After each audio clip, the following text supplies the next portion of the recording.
자, 한편 국민의힘 권성동 원내대표가 어제 예정했던 의원총회를 김용태 비대위원장과도 논의 없이 갑작스럽게 취소를 하면서 이 당의 내용이 격화되고 있는데요. 자, 김대식 의원께서도 의원총회 앞두고 취소되었습니다. 문자 메시지를 직접 받으셨나요? 네, 받았습니다. 그럼 권성동 원내대표가 보낸 건가요? 그렇죠. 원래 의원총회는 원내대표 이름으로 발송하게 돼 있습니다. 그렇게 돼 있는데 어쨌든 비대위원장이 모르게 그렇게 해도 괜찮은 건가요? 원래 원내 사항은 원내대표 사항이에요. 그 당에 관계된 것은 비대위원장, 그러니까 당 대표하고 그렇게 하겠지만은 지금 현재까지 원내대표가 당 대표한테 의원총회를 연다 안 연다 그런 보고는 없었던 걸로 알고 있는데 그게 관례였다고 봐요. 네. 그러나 사전 협의도 없이 의총 취소 문자를 했다 그런 거 하는데 네. 그런 것 같아요. 제가 물어봤어요. 네. 이미 지금 권성동 원내대표는 원내대표직을 사퇴를 했어요. 그죠. 했는데 사실상 오늘 민주당에서 국회를 소집을 해놓은 상태였어요. 네, 본회의를. 예. 그러면 이때까지는 지금 수장이 없잖아요. 네. 진두지휘할 대표가 없잖아요. 그렇기 때문에 16일 원내대표 선거할 때까지만 대행을 해라. 대표는 비대위원장 있지 않습니까? 김용태 비대위원장이 아니 원내 문제는 네. 원내대표 네. 소관입니다.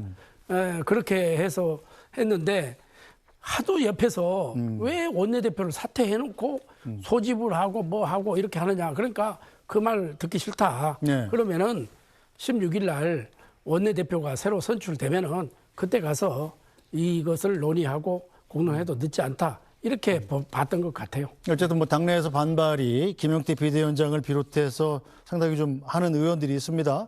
특히 친한계 배현진 의원 같은 경우는 이 바람직하지 못한 취소 과정이었고 무엇보다 이런 권성동 원내대표의 행보에 누군가의 의도가 담겼다 이렇게 주장했습니다.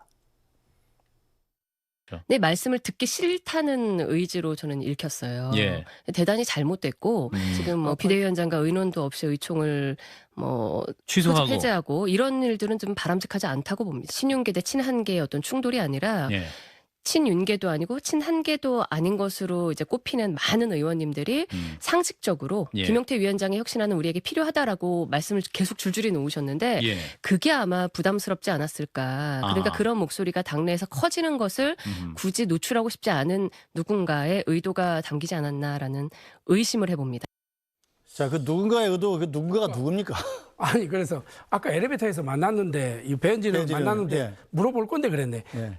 지금 권성동 원내대표가 누군가의 의도를 듣고 그걸 할 사람이 아니지 않습니까? 저거는 조금 앞서갔다고 저는 생각을 하고 다른 의도는 없었던 것 같아요. 없었는데 제가 변론을 하려는 게 아니고 네. 당 분열로 비칠 우려가 있기 때문에 또 왜 그러냐면은 본인이 원내대표를 내려놨는데 또 계속 소집을 해가지고 의견을 듣는다고 하는 것은 또 한쪽에서는 뭐야? 네. 원내대표 내려놨잖아. 이렇게 되는 거고. 그래서 건강한 이제 정식적인 원내대표 선거가 16일 날 있으니까 16일 날 원내대표가 선출이 되면은 그때 의원총회를 열어서 이런 이 책임과 반성과 변화의 모습을 보여줄 수 있는 토론의 장을 열어도 충분하다 이렇게 판단하겠던 것 같아요. 네. 다른 의도는 없었던 것 같아요. 네, 알겠습니다. 자, 국민의힘에서 지금 내용이 심상치 않은데 민주당에서 보기는 어떻습니까? 핵심적인 것이 이제 대선에서의 패배, 또 그 과정에 대한 성찰, 또 거기에 따른 책임 소명, 또 혁신 과정이 있어야 되는데 권성동 원내대표의 경우는 이 후보 교체의 어떤 과정에서 사실 정당의 역사상 상당히 그 희귀한 그런 행태가 있어서 이런 데 대한 책임감 같은 게 본인의 어떤 행보에 상당한 영향을 미치고 있는 게 아닌가. 그게 아니고서는 사실 설명하기 어려운. 네. 사실 의원총회야 사퇴의 의지를 밝혔다 하더라도 네. 의원들의 공론을 모으기 위해서 소집해달라 그러면 그 차기 선출되기 전까지는 네. 전임이 소집을 하고 의견을 듣는 것이 매우 상식적인 일이 아닌가. 뭔가 좀 이면에 그 새로운 비대위원장의 혁신 구도에 힘겨루게 하는 그런 느낌이 좀 들고 보입니다. 보입니다. 네, 자 정화순 소리원 김용태 비대위원장의 임기가 이제 이달 말까지잖아요. 그냥 놔두면 이른바 대다수를 점하고 있는 친윤계 의원 입장에서 이 김용태 비대위원장의 힘을 자연스럽게 빼고 새로 선출되는 원내대표한테 힘을 실어서 자기들 의도를 관철할 수 있지 않느냐, 뭐 이런 음모가 진행되고 있다 이렇게 보는 것 같아요. 친한계 의원들은.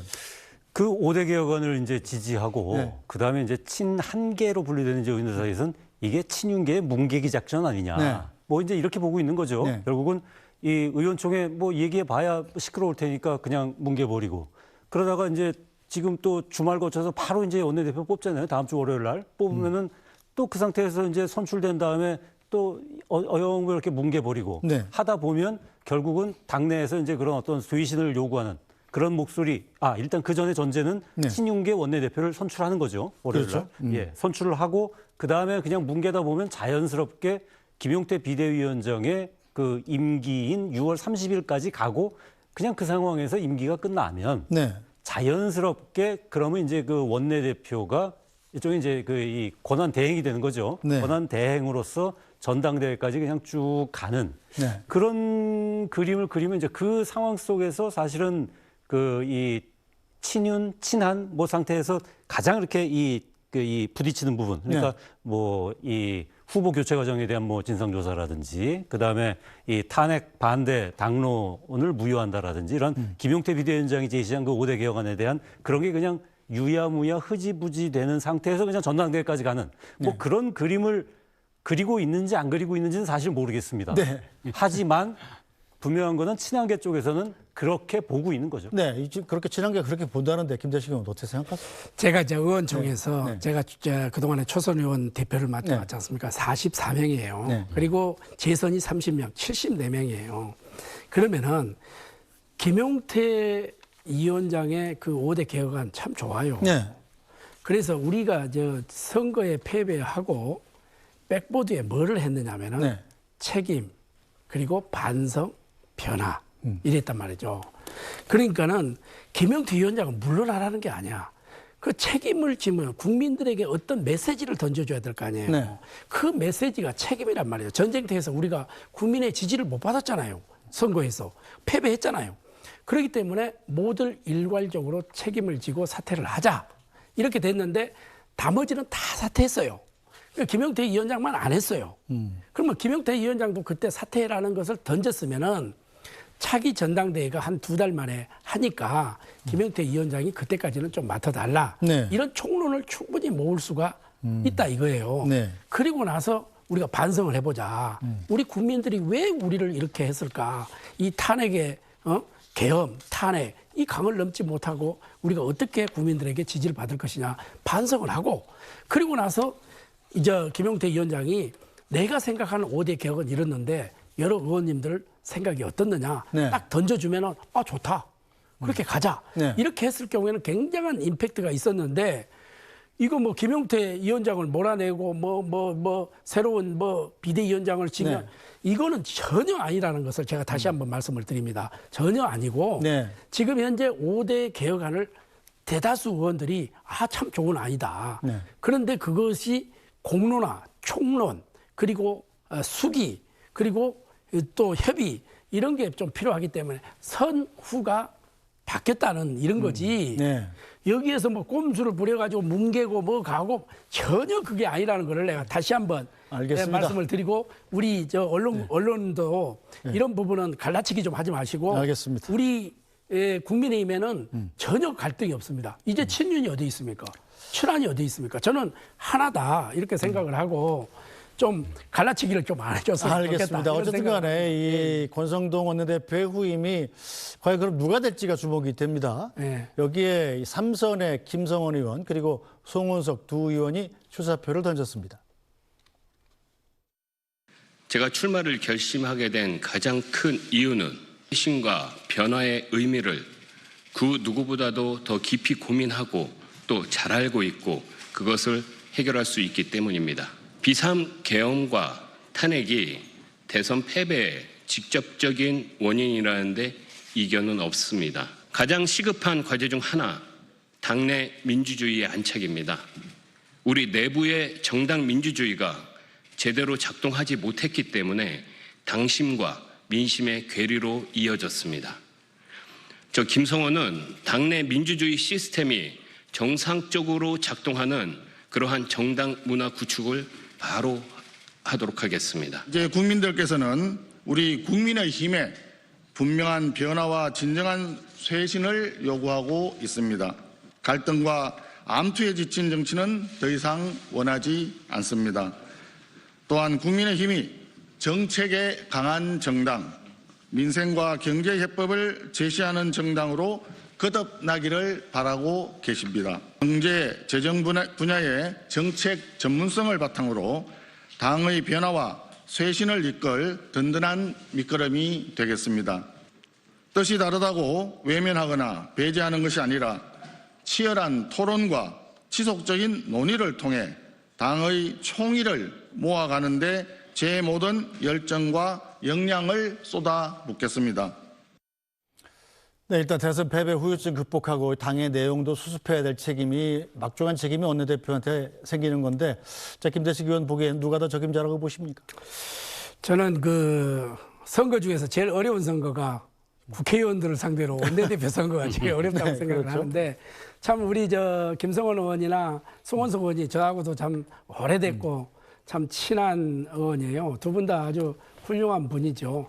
송원석 의원님 같은 경우에는 뭐 관료 출신이고 네. 또 정부에서도 많은 일을 했고 또 원내 수석 부대표를 했어요. 그런 경험도 있고 그래서 참 훌륭한 분이다 이렇게 생각하고, 우리 김성원 의원도 상당히 참 유연성을 많이 가져요. 네. 친화력도 있고 그렇기 때문에 이 두 분이 아직까지 더 나오실란가는 모르겠는데 네. 두 분의 이제 출사표를 먼저 던졌으니까 우리 의원들이 잘 판단해서 선출하리라 이렇게 봅니다. 이번 원내대표는 상당히 중요한 원내대표 네. 선거가 될 수밖에 없습니다. 왜 그러냐면은 우리가 이제 공수가 바뀌었거든요. 이제는 이제 우리가 야당이 됐단 말입니다. 네. 그러면 대여 투쟁을 어떤 방법으로 해야 될 것이냐, 그리고 거대 민주당과 어떤 방법으로 싸우고 우리의 목표를 관철해야 될 것인가, 이런 부분이 가장 중요한 부분이기 때문에 우리 의원들 네. 107명이 현명한 선택을 하리라 이렇게 봅니다. 자, 그런데 정화선 논술위원 보시기는 어떻습니까? 김성원 의원 같은 경우는 지역구가 경기 동두천, 양주, 연천, 을입니다. 수도권 3선 의원이고, 자, 송원석 의원은 TK에서 3선을 했어요.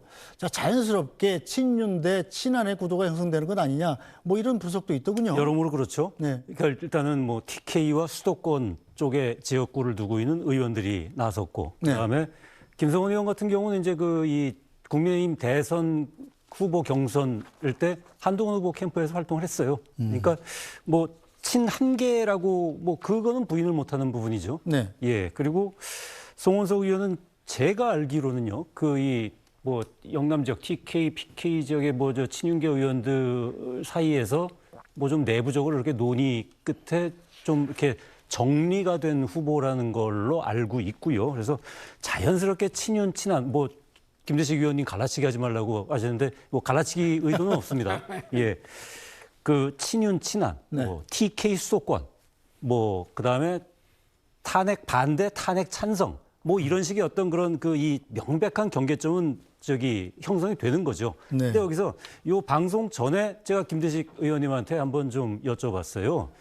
국민의힘 내에 진짜 친윤 의원이 한 몇 명 정도 되느냐 네. 했더니 김대식 의원님이 한 30에서 한 40 정도. 그리고 뭐 그다음에 친한계 하면은 뭐 한 20명 내외. 이렇게 하면 107명 중에 한 50명 정도 남잖아요. 네. 예. 그 50명을 그럼 어떻게 규정해야 될 것이냐. 나는 이제 사태 관망파. 그러니까 네. 앞으로 어떤 쪽이 어떤 쪽으로 흘러가면서 대세를 형성할 것인가라는 부분. 그다음에 뭐 아무 생각 없으신 의원님은 없으실 것 같고요. 또는 그냥 이기는 편이 우리 편. 네. 뭐 이제 이런 또 의원도 계실 것 같긴 한데 네. 어쨌든 그 나머지 50명이 결국은 지금 현 상황에서 국민의 힘에 대한 어떤 위기 의식의 정도 있지 않습니까? 네. 그 그 정도하고 그다음 지금 김용태 비대위원장이 던져오는 그런 5대 개혁안이라는 게 어느 정도 힘을 받아야 될 것인가. 이 부분이 어찌 보면은 지금 송원석 의원과 김성원 의원의 어떤 개인적인 역량보다 네. 더 중요한 국민의힘 원내대표 선거의 이 기준점이 될 것 같습니다. 네, 자 김영우 의원 보시기에는 지금 여야가 뒤바뀌고 민주당이 다수당이긴 합니다만 국민의힘과의 협치도 중요하지 않습니까? 어떤 분이 원내대표가 돼야 민주당과 협치가 잘 될까요? 두 분의 메시지를 들어보면 네. 두 분 다 쇄신 말씀하시고 계신데 김성원 의원의 경우는 당내 민주주의 네. 얘기를 하셨고요. 우리 그 송원석 의원은 정책과 경제 전문성을 말씀하셨어요. 네. 저는 지난 3년의 그 윤석열의 그 어떤 아픔이랄까요? 그 비극이 반복되지 않으려면 이 당내 민주주의라고 하는 것을 어느 정당이든 간에 잘 정착시키는 것이 국가 발전에 상당히 중대한 요소라고 생각합니다. 네. 의원들은 다 이제 유권자들을 대리해서 그 헌법기관이지 않습니까? 네. 의원들 각자의 자주적이고도 스스로의 어떤 판단을 가지고 토론할 수 있어야 됩니다. 근데 위에서 누가 정해서 내리먹이고 지침을 주면 다 개인이 자율성을 상실하고 그냥 소극적인 존재로 전락하게 되죠. 네. 제가 비록 다른 당이지만 동료 타당의 의원 모습을 보면 안타까운 감정 같은 걸 많이 느꼈어요.